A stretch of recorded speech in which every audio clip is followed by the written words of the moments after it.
No, what it does, this heats water up, makes a steam, which will go down here, show me pressure on there, and then I've got a valve here to let it out, so I've blocked that one off, so that's going to do the piston to run that later on. But I just wanted to make sure I've got a sealed unit before I start making a piston. So let some steam out then.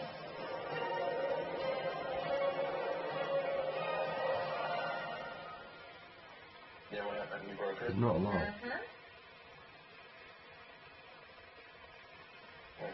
It's leaking. You're not tripping out that we got the wrong bear? No, because I could care less about a bear and some